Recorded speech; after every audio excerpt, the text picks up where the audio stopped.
Yo, yo, yo, your boy's back with the most devastating analysis in hip-hop history. Any bitch that talk to him and they in love, just make sure you hide your little sister from him. Oh my God! His career's over! I love him, but it might be done. You remember when you had fun? Y'all wanted to dance, right? And I'm not playing with y'all today. What we're about to break down is the most surgical exposure of a fraud that the music industry has ever witnessed.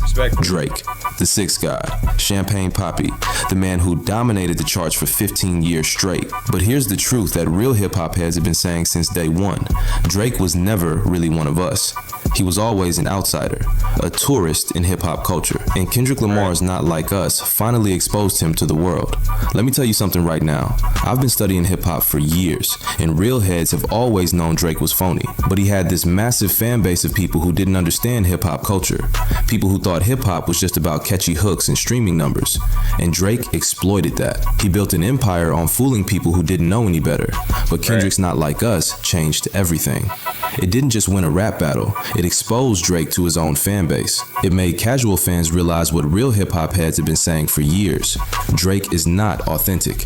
He's not really part of this culture. He's a culture vulture who got rich off of appropriating hip-hop. If you're ready to witness how one song exposed the biggest fraud in hip-hop history and turned his own fans against him, we about to break down how Kendrick destroyed the illusion. We talking about the real hip-hop perspective, the cultural gatekeeping that Drake could never pass, and how Not Like Us finally made the mainstream understand what the streets always knew. Now, before we get into the absolute devastation, let me set the stage for y'all with the real story. Drake wasn't just some rapper who came up through the culture. He was a child actor from Canada who decided to become a rapper. And real hip-hop heads never forgot that. From 2009, when Drake first came on the scene, the real hip-hop community was skeptical. This was a light-skinned kid from Toronto who grew up middle class, went to a performing arts school, and was on a teen drama called Degrassi. That's not a hip-hop background. That's not the culture. But here's what Drake did that was genius from a business perspective, but fraudulent from a cultural perspective. He studied hip-hop like it was a formula. He figured out what was popular in different regions and he copied it. He took Houston sound, he took Atlanta sound, he took Toronto sound, he took Jamaican dancehall, he took UK grime. He was a culture vulture from day one. And real hip-hop heads were calling it out. Underground artists, conscious rappers, street rappers, they all saw through it. They knew Drake was fake. But the problem was, Drake had something they didn't have. He had the machine behind him. He had Universal Music Group, the biggest music company in the world, pushing him. Drake had the best producers, the best writers, the best marketing team. And most importantly, he had access to mainstream audiences who didn't understand hip-hop culture. People who thought hip-hop was just about catchy melodies and relatable lyrics. People who didn't care about authenticity or street credibility or cultural contribution. And that's how Drake built his empire. Not by earning respect from real hip-hop heads, but by appealing to people who didn't know the difference. Soccer moms, suburban kids, pop music fans. These were Drake's real audience. Not the streets, not the culture, not the people who built hip-hop. Drake had 13 #1 albums. 13. But ask yourself, how many of those albums are considered classics by real hip-hop heads? How many of those albums changed the culture? How many of those albums will be remembered in 20 years as essential hip-hop? None. Because Drake was never making hip-hop for hip-hop fans. He was making pop music with hip-hop aesthetics. He spent over 600 weeks in the Billboard Hot 100. He broke Michael Jackson's records. He broke the Beatles' records. But those are pop metrics. Those are commercial metrics. They don't measure cultural impact. They don't measure authenticity. They don't measure whether the culture respects you. And here's the thing that real hip-hop heads always knew. Drake's collaborations weren't about artistic chemistry. They were about exploitation. When Drake worked with a regional artist, he wasn't celebrating their culture, he was stealing their sound. He'd work with Atlanta artists and suddenly he's doing Atlanta flows. He'd work with UK artists and suddenly he's doing grime. He was a chameleon with no identity of his own. His cultural influence was manufactured. When Drake wore a brand, it blew up because he had the machine behind him, not because he was organically connected to the culture. When he said a phrase, it became mainstream because of marketing, not because the streets were saying it. Everything about Drake. Cali flow is crazy. Oh, this is some real West Coast coming together shit. I love to see it. Certified boogeyman, I'm the one that helped to score with him. Certified boogeyman, quit playing. Yeah, he's being the boogeyman right Watch now. it. Real hip-hop heads were saying this for years. Pusha T tried to expose him in 2018 with the story of Adidon. He revealed Drake's secret child, he exposed the ghostwriting, he showed the blackface photo, and real hip-hop heads were like, finally, somebody's calling out this fraud. But here's what happened. Drake's casual fan base didn't care. They didn't understand why ghostwriting was a problem in hip-hop. They didn't understand why hiding your child was culturally significant. They didn't understand why the blackface photo was offensive, because they weren't part of hip-hop culture. So Drake survived Pusha T, not because he won the beef, but because his fan base was too ignorant to understand that he had been exposed. They still streamed his music, they still bought his albums, they still went to his concerts. The machine protected him by keeping his casual fans in the dark. Scorpion dropped 2 months after the story of Adidon, and it did 732,000 first week. But real hip-hop heads weren't buying it. That was soccer moms and suburban kids who didn't understand the culture. Drake's commercial success was proof that he wasn't making music for real hip-hop fans. His tour that year grossed $79 million. But look at who was at those shows. It wasn't the streets. It wasn't the culture. It was casual fans who thought Drake was hip-hop because that's what the radio told them. It definitely wasn't the culture. Look at the NBA Youngboy concert. That's the culture, for real. Look at a Drake concert. It's a bunch of soccer moms, a bunch of Degrassi fans. Respectfully. That's what Spotify told them. That's what the machine told them. Fast forward to 2024, and Drake is still fooling people. Her Loss with 21 Savage went #1. For All the Dogs went #1. But real hip-hop heads weren't checking for it. They knew Drake was phony. They knew he was a culture vulture. But the casual fans still didn't get it. But then Kendrick drops Not Like Us on May 4th, 2024, and everything changes. Not just for real hip-hop heads who already knew, but for Drake's own fan base. Kendrick didn't just expose Drake to the culture, he exposed Drake to the world. And that's what made it devastating. Here's why Not Like Us hit different than anything Pusha T did. And Baka got a weird case where I see around. Certified lover boys, certified pedophiles. Certified lover boy, certified what? Certified pedophiles. Certified pedophiles is crazy. Bro, he's coming crazy with that pedophile. Bro, that's what I'm saying. He is stepping on this nigga face. Boy, I want to crip walk so damn bad. Kendrick made it simple. He made it so clear, so undeniable, so obvious that even casual fans who didn't understand hip-hop culture could see that Drake was fake. Pusha T's diss was complex. It required you to understand hip-hop history, to understand cultural context, to understand why certain things mattered. But Not Like Us was direct. The title itself said it all. Drake is not like us. He's not part of this culture. He's an outsider. And Kendrick said it over a beat that was so authentically West Coast, so undeniably hip-hop, that you couldn't miss the point. Kendrick called Drake a colonizer. He called him a culture vulture. He said Drake was not a colleague, he's a colonizer. And for the first time, casual fans started asking questions. Wait, what does that mean? Is Drake really not part of hip-hop culture? Have we been fooled? And the answer that real hip-hop heads had been screaming for 15 years finally got through. Yes, you've been fooled. Drake is not authentic. He's not really part of this culture. He's a tourist who got rich off of appropriating hip-hop. The cultural shift was immediate because Kendrick didn't just convince hip-hop heads, he convinced Drake's own fans. I would actually say Eminem, who stays in his lane as like a guest in hip-hop, but he's more a part of the culture of hip-hop than Drake is, which is damning. People who had been defending Drake for years suddenly realized they had been supporting a fraud, and that realization was devastating.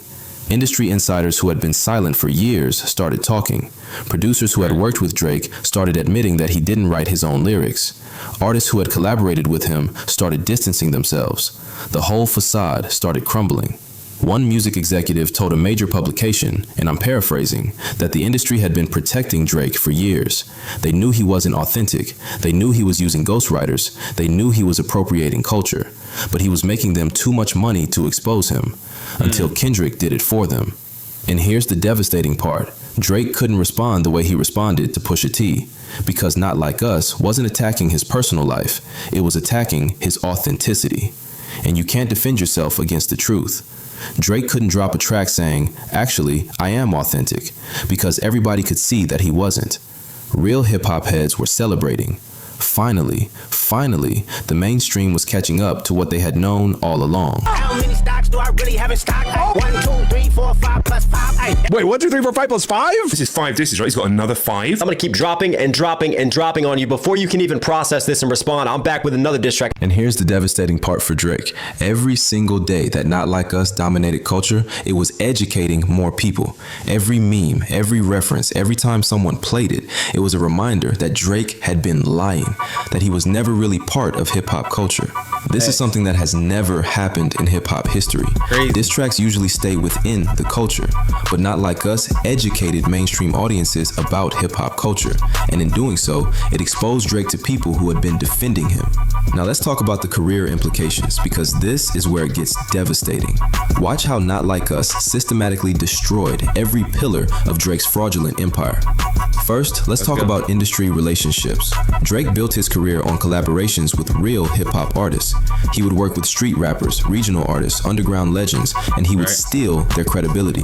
He would use their authenticity to cover up his own fakeness. But after Not Like Us, real hip-hop artists started refusing to work with him. Not quietly, not behind the scenes, publicly. Artists were saying, I don't want to be associated with a culture vulture.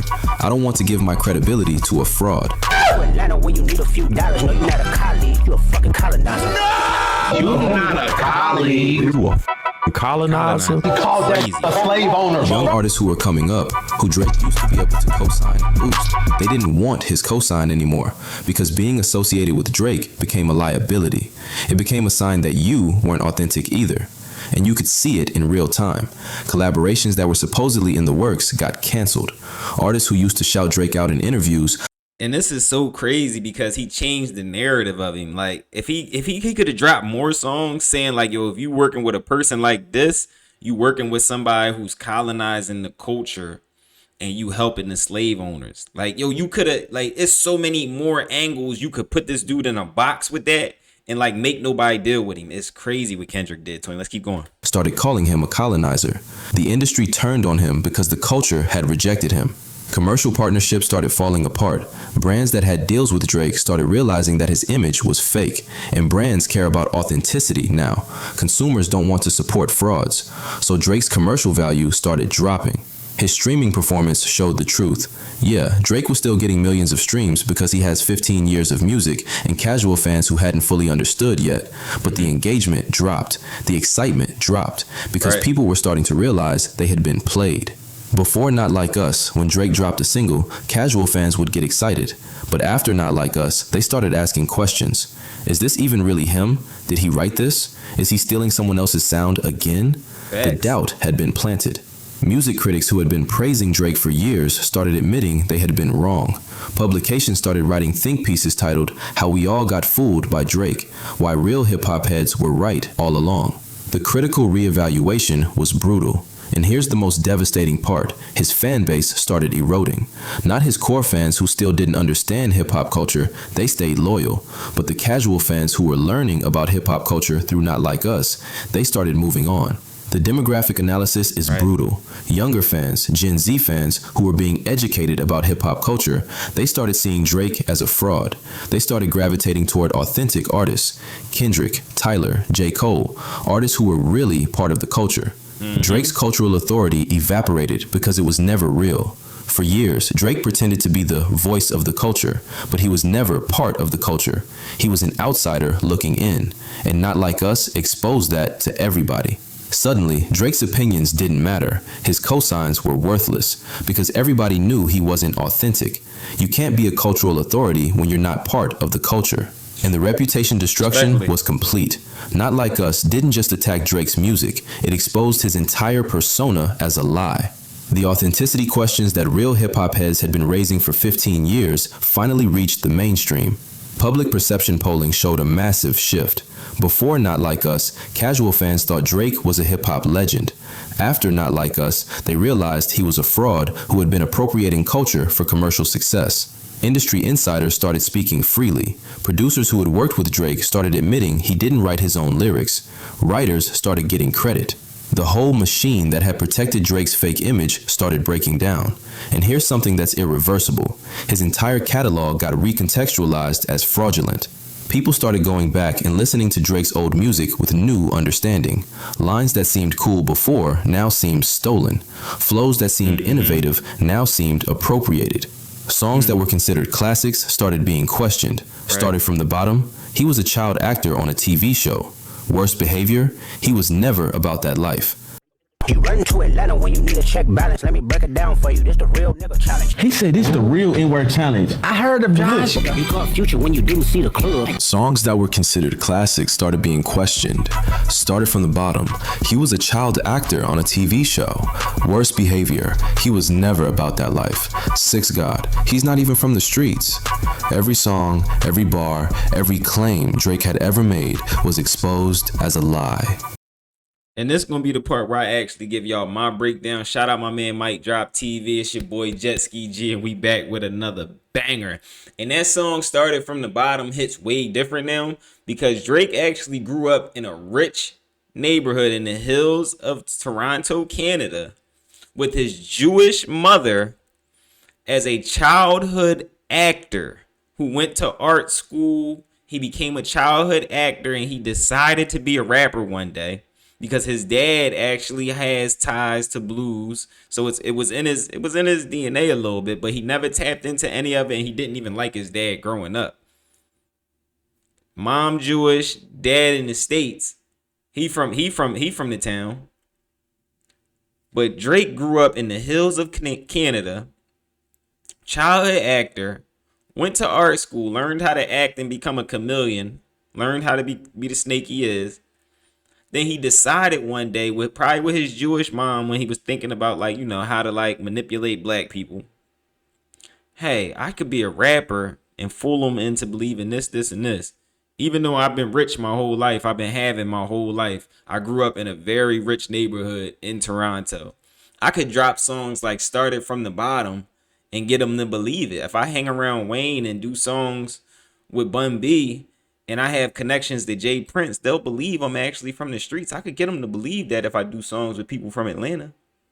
Not Like Us changed the whole narrative on this guy. So y'all drop it in the comments. Let me know what y'all think about this breakdown. I thought this breakdown was surgical. Let me know your best part, and let me know if you still listening to Drake to this day. I haven't really listened to Drake since Views. That's when I started looking at him a lot different. All right, so it's your boy Jet Ski G. If ain't nobody told you they love y'all, you know I love y'all. Also, I'm gonna drop another banger. It's gonna be right here. This banger right here is actually gonna be yesterday's video about part 1 of Not Like Us breakdown. I'm gonna catch y'all in this video right here. Click this video and I'm out, y'all. Yeah, this was nasty.